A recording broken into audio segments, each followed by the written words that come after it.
Tenho que confessar pra vocês que eu fui assistir a Missa da Meia-Noite achando que ia sentir muito medo e ver muito terror, mas eu saí de lá chorando e refletindo sobre a vida. Come on. What are you doing? Come on. What is wrong with you? Stop it. It's not funny. Fala aí galera, beleza? Tudo bem com vocês? Eu sou o Alexandre. Eu sou a Adriana E esse é o canal Aqui Tem Spoiler.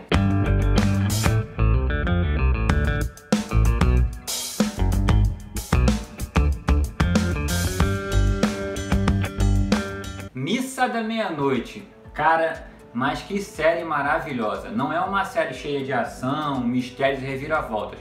É uma série que vai fazer você refletir sobre muitas coisas, inclusive sobre sua crença. E será que o Mike Flanagan acertou mais uma vez?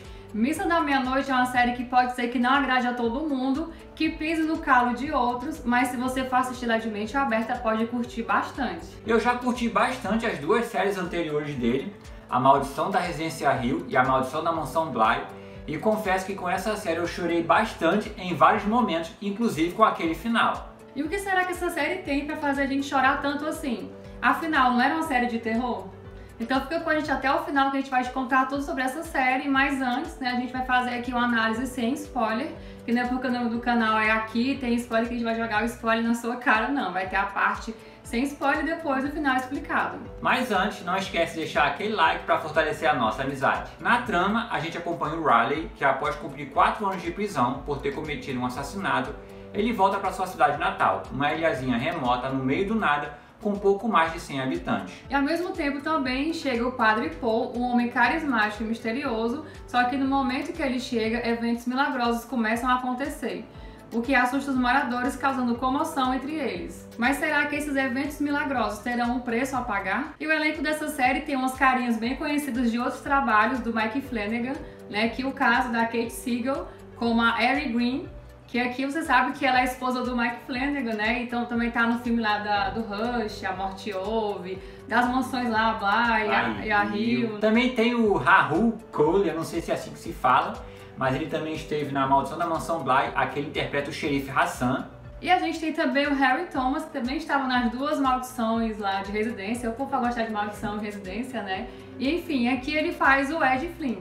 Além deles também tem Zach Gilford como Riley, Hamish Linklater como Padre Paul e a personagem que eu mais senti raiva, que é interpretada pela atriz Samantha Sloan como Bev. Quando a gente fala que a série pode desagradar algumas pessoas, não é só pelo tema em si, mas é pelo desenvolvimento lento dos episódios, porque são 7 episódios com a duração ali de 1 hora e 10 minutos, né? Então assim, pra quem vai esperando um terrorzaço, ficar tomando susto, não vai gostar muito, porque tem muitos diálogos, muitos monólogos, mas são todos importantes e interessantes. A série traz um mistério pra gente, dando indício de que coisas estranhas estão acontecendo, talvez envolvendo alguma criatura sinistra ali no meio do nada, mas também ao mesmo tempo tem esses milagres incríveis acontecendo, que é o caso de uma garotinha que não podia mais andar e aqui a gente vê que ela volta a andar. Porém, não foi o mistério que mais pegou a gente, mas sim os dramas vividos por cada personagem. E um desses personagens é o Riley, que sofre por se sentir culpado de ter matado uma jovem acidentalmente, e os moradores da ilha meio que olham atravessado pra ele e essa culpa segue ele por toda a série. E o Joey, que tem problemas com bebidas, né, e também o povo da ilha olha pra ele torto e trata ele como se ele fosse um nada. E os moradores da ilha são muito religiosos e por conta disso eles têm algumas restrições, discriminação com pessoas que não têm a mesma crença que eles. E a discriminação aqui fica bem em cima mesmo do xerife e o seu filho Ali, que são muçulmanos. Então o povo da ilha olha pra eles como se eles fossem já fazer um ato terrorista assim, alguma coisa ao extremo. E é essa acepção de pessoas que incomoda, porque você acaba se colocando no lugar do personagem e sente a mesma dor que ele está sentindo. Junto desse incômodo a gente tem ali alguns momentos de reflexão para amenizar um pouco a série. Monólogos maravilhosos, um plano sequência espetacular, uma trilha sonora impecável que passa pra gente um misto de emoções. E acompanhando esses monólogos, eu senti no meu peito uma calmaria, ao mesmo tempo senti vontade enorme de chorar e um vazio, né? Porque eram uns diálogos muito interessantes sobre crença, sobre vida, sobre morte, sobre Deus, que faz a gente filosofar. Eu também tive a mesma sensação. Enquanto ali os personagens conversavam sobre a morte, um falava que depois que ele morrer, ele vai pra terra e vai ser comido por micróbios, né? Então assim, é como se não tivesse esperança nenhuma. Então, nesse momento dá um vazio, né, gente, de saber que a matéria vai ficar ali e como ele falou, vai ser reciclada, né? Mas o que dá esperança? É porque a outra personagem falou que depois que ela morre, ela vai pro céu, vai encontrar com a família. Não o céu ali em cima, não. Vai ter um lugar reservado para ela, vai encontrar a família, a filha que ela perdeu. Então esse momento traz esperança pra gente. Então cada um tem uma crença, né? Então ela se referiu a, no caso dela, na morte dela, no mundo dela seria assim. Mas é muito triste quando você começa a pensar sobre a morte, né? O que é a morte, pra onde a gente vai. Então eu acho que a série traz essas questões pra gente filosofar e se questionar realmente, sabe? A série tem uma fotografia muito bonita, enquanto o mistério não é revelado, ela tem um tom bem claro, com exceções em alguns momentos, quando foca no personagem Riley, que tem um tom bem acinzentado. E depois que o mistério é revelado, a série tem um tom mais escuro e se passa mais na parte da noite, fazendo jus ao nome da série, né, que é Missa da Meia-Noite. A gente vê aquela escuridão mostrando que algo milagroso está por vir, junto com algo aterrorizante, o que faz a gente se questionar. Esses milagres são de Deus ou tem algo maligno por trás? Uma das coisas interessantes dessa série é que cada episódio leva o nome de um livro da Bíblia, passa ali de Gênesis ao Apocalipse, a gente vê Evangelho e tudo, e eu achei bem interessante todo o contexto bíblico dentro dos diálogos. E o que falar nas atuações dos atores, né? É um elenco muito bom, mas eu quero destacar aqui o ator que faz o padre. Quando ele estava ali celebrando a missa, ele falava com firmeza, com fé, que eu estava também acreditando, né? Que ele estava ali fazendo milagres, eu achei muito bom. E a atriz que a gente já falou que sentiu raiva dela, é a Bev, né, que é a fanática religiosa, que a todo momento eu sentia raiva dela e dizia, morre, diabo, morre. E se você veio nesse vídeo aqui para saber se realmente vale a pena assistir a série, eu já posso te garantir que vale a pena sim, mas como a gente disse, né, de mente aberta, sem pré-julgamentos. E sem expectativa de tomar vários sustos. Eu tomei alguns, mas não foi aquele sustão medonho, não, mas tem um terrorzinho lá que vai agradar, talvez, não sei. Enfim, eu gostei. Então conta pra gente aqui se você gostou e vamos agora pra parte com spoiler, final explicado. Se você não assistiu ainda, aperta pausa aqui e depois você volta pra conversar com a gente. Então, galera, eu não podia imaginar a resolução disso tudo, do ser que andava ali pela ilha, que a gente via só os olhinhos achando que era gato grande, né? Mas não era. Mas enfim, vamos lá. A gente vê o Monsenhor Prout, ele estava bem velhinho já, liberando seus 90 anos, ele estava sofrendo de demência e não queria contar isso para ninguém. Ele resolveu uma excursão em Israel, chegando lá em Israel ele se perde do seu grupo e vai parar no meio do deserto, onde acontece uma tempestade de areia, ele encontra uma caverna escura, entra nessa caverna para se proteger da tempestade. E quando o Monsenhor entra nessa caverna, ele vê uma criatura, o que ele imagina ser um anjo enviado por Deus, até porque essa criatura tem asas, né? Então ele dali pela demência, pela cegueira da fé, ele acha que é um anjo de Deus e começa a clamar a Deus por esse anjo. E esse vampiro aproveita a oportunidade de ganhar alguma coisa, né? Fala, aí tá bom, acho que eu vou fazer alguma coisa com esse carinha aí. Então o vampiro suga o sangue do Monsenhor e dá o sangue pro Monsenhor também, o Monsenhor acaba rejuvenescendo. Isso se fortaleceu mais ainda quando ele tomou o sangue do anjo, né? Que ele pensou que era o sangue de Deus, ele estava ali clamando por Deus.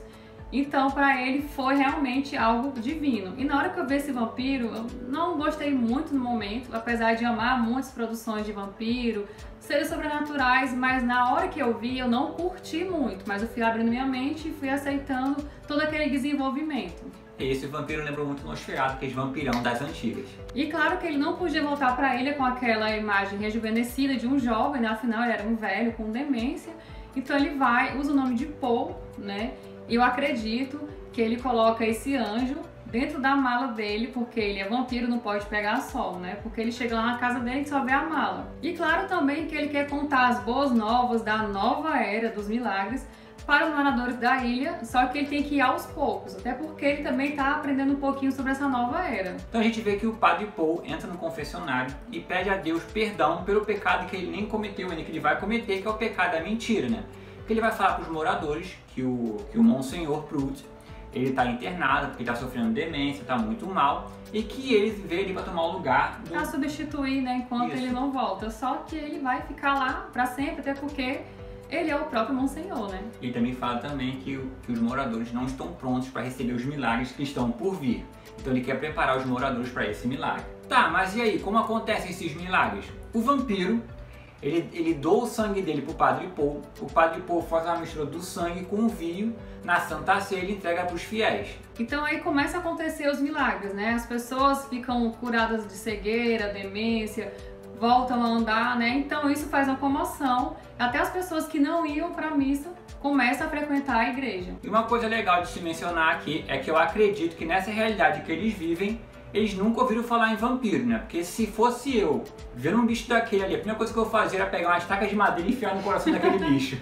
Mas e aí, o Padre Paul é um vampiro ou não é um vampiro?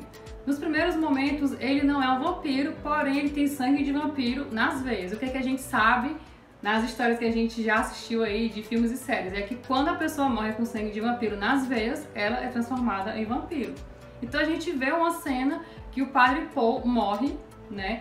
E a gente tem a sensação, a gente tem a certeza de que foi a Bev que assassinou ele com veneno. Que ela é tão ruim, aquela mulher, ruim mesmo, que quis matar ele. Aí, enfim, ele morre envenenado, mas ele retorna dos mortos, né? Ele acorda. Então, pra Bev, quem tava ali vendo aquilo, foi um milagre acontecendo, um milagre de Jesus, né? Só que depois o que acontece? O Joey aparece lá pra conversar com ele e pobrezinho acaba morrendo. E o Padre Paul, na fé dele, na inocência, que eu achei ele um pouco inocente, ao sentir a fome imensa, né, ele estava achando que era a voz de Deus para fazer algo, para se alimentar dele. Então ele foi, na fé dele, se alimentou do Joey. Pobrezinho, morreu.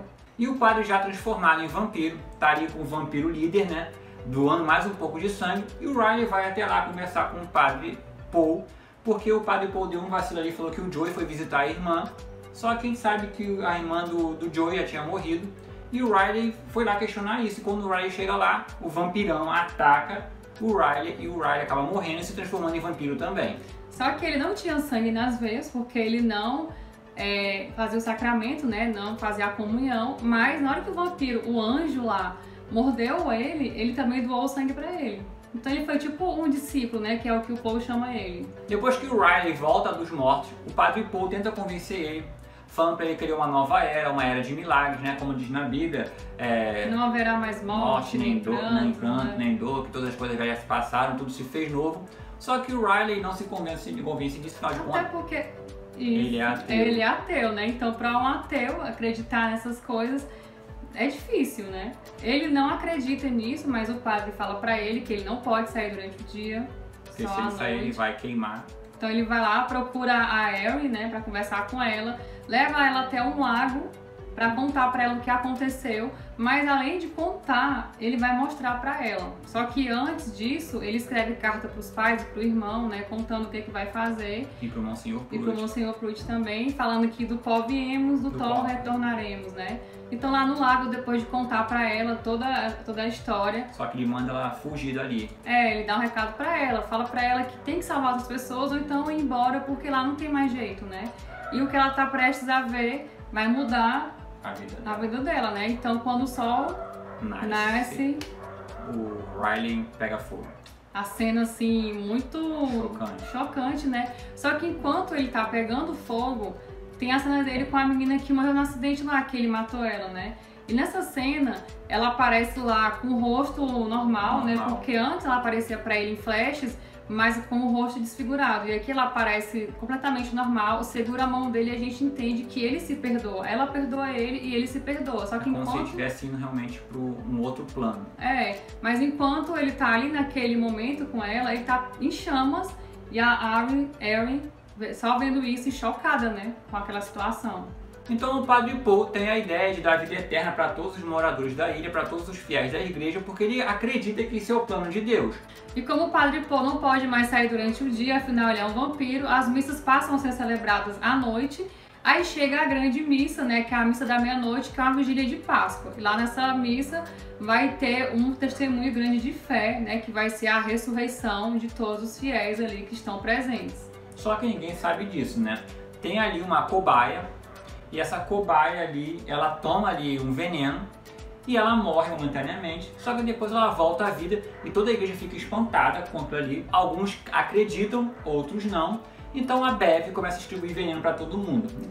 Fora que antes disso acontecer, a figura lá angelical, que pra mim não é, né, demoníaca ou vampiro, entra na igreja vestido lá de branco, a batina chama atenção, né? Muitos ficam né, achando, nossa, que isso, outros ficam com medo, porque ele não é bonito, gente, é muito estranho, né, e eu acho que um anjo não teria aquela aparência, né, então a gente reforçando aquela história de, pra eles ali não existia essa questão de vampiro. É verdade. Né? E tem alguns ali que foram ali só pra acompanhar o outro, né, no caso do xerife, que foi pra acompanhar seu filho Ali, que tava tentando se convertendo ao cristianismo. Que ele achou interessante essa religião, ele queria conhecer um pouco mais. Só que o xerife não queria ir e acabou indo lá ver, né? Porque disse que ia ter um batismo. O batismo, né? É a mordida do vampiro. Aí também tem a Sarah, a mãe dela, e a Erin também foram nesse culto. Então a Erin, vendo aquele bichão, acerta um tiro nele, só que o bichão se revolta, ataca a Erin e acaba mordendo ela. Nesse momento ela lembra da conversa que ela teve com o Wiley, né? Que falou da mãe dela, que quando ela era criança, a mãe dela cortava as asas de um pombo. Por como não voar. Então ela tinha uma faca lá e ela corta as asas do anjo, do vampiro, né? O vampiro tá tão ali alucinado, sugando o sangue dela, que nem se importa. Ela vai cortando as asinhas dele, né? E ela acaba morrendo ali. Mas antes dela morrer, eu achei muito interessante aquele momento, porque trouxe o diálogo dela sobre a morte, né? Ela olhando pro céu e vendo aquelas coisas acontecendo. Só que antes dessa confusão toda aí, a Erin, a Sarah e a mãe dela colocaram fogo nos barcos, que eles perceberam que aquele povo dali iam fugir daquela ilha, iam pro continente e iam passar aquele dom vampiresco para todos no continente. Aquele vírus, né? Que eles estavam falando que era um vírus. Eles provavelmente iam sair à noite e iam atacar geral no continente, ia se espalhar e pronto. Tá falando que basta apenas um para aquele vírus se espalhar. Então elas colocaram fogo no barco para ninguém sair daquela ilha. Mas a gente vê que a pessoa, quando se transforma em vampiro, ela só bota pra fora aquilo que ela é. A Bebe já era ruim por natureza, continua sendo ruim. Mas o Ali, que é o filho do xerife, mesmo transformado em vampiro, ele decidiu ajudar o pai dele e colocou fogo lá na igreja. Então nem os próprios vampiros teriam um local para ir quando o sol nascesse, né? Resultando em quê? Num grande momento lá deles desesperados, né, esperando pela morte chegar e todos louvando ali. Foi um momento que eu achei muito intenso, muito emocionante. Era o som do hino de louvor Mais Perto Quero Estar. Mais perto. Muito bonito. Foi bonita a cena, realmente. Quando eles tocaram que não tinha mais pra ele correr, é meio que assim, eles estivessem pedindo perdão a Deus para perdoar pelos pecados que eles cometeram e começaram a cantar, a entoar esse louvor. Eu achei bonito o Ali também lá na beira da praia, rezando com o pai dele, né? A reza lá da religião muçulmana deles, isso, que ele tava tanto, né, querendo trocar de religião, e nesse momento ele fez a reza com o pai dele. Nessa hora que a gente vê que não importa a sua religião, não importa a sua crença, o destino de todo mundo é o mesmo, né? Que é a morte, né? Do pó a gente veio, do pó a gente retorna. E a gente vê também que a Lisa e o Warren conseguiram fugir daquela ilha ali e indo pro continente. Só que nesse momento a Lisa vê a criatura voando, né? E ela se pergunta, será que ela vai sobreviver? Só que eu acho que ela morre, né? A criatura, o anjo. Porque logo no amanhecer do sol, né, do amanhecer ali do dia, a Lisa fala que perdeu os movimentos da perna. Ela não consegue sentir mais as pernas. Não consegue mais sentir a perna. Então a gente acredita que quando o anjo lá, o vampiro morreu, aqueles milagres, né, se desfizeram, né? Ou então ela não tomou o sacramento suficiente, mas eu acho que não, porque ela estava todo dia na missa, tomando sempre ali. Então pode ser isso mesmo. Como ele morreu, acabou o efeito. Acabou o efeito, né? Mas eu acredito que a série fala muito também sobre segunda chance, porque a gente vê que o padre Paul, né, que é o John, ele teve um relacionamento com a Mildred. Com a Mildred, né, e teve a filha Sarah, só que eles tinham vergonha de falar sobre isso, porque foi um pecado que ele cometeu. Ele até fala com ela que ele não sentiu como pecado. Foi um ato de amor, se ele pudesse voltar atrás, ele teria largado abaixo e não teria ficado com a família dele. Então ele fala muito em segunda chance, né, que melhor do que ver um cego enxergar, uma pessoa andar, seria a pessoa ter uma segunda chance de viver aquilo que ela não conseguiu viver. Então é isso, galera. Chegamos ao final desse vídeo. Conta aqui pra gente nos comentários o que vocês acharam dessa série, vocês curtiram esse final, essa conclusão aí. Qual a sua teoria? O anjo, demônio, vampiro morreu ou não morreu? Será que valia a pena a minissérie se tornar uma série e ter uma segunda temporada? Conta aqui pra gente nos comentários. E se você chegou até aqui e não é inscrito ainda, se inscreve no canal e ativa o sininho. E não esquece, é claro, de deixar aquele like para fortalecer a nossa amizade. Valeu, galera, até mais e fui!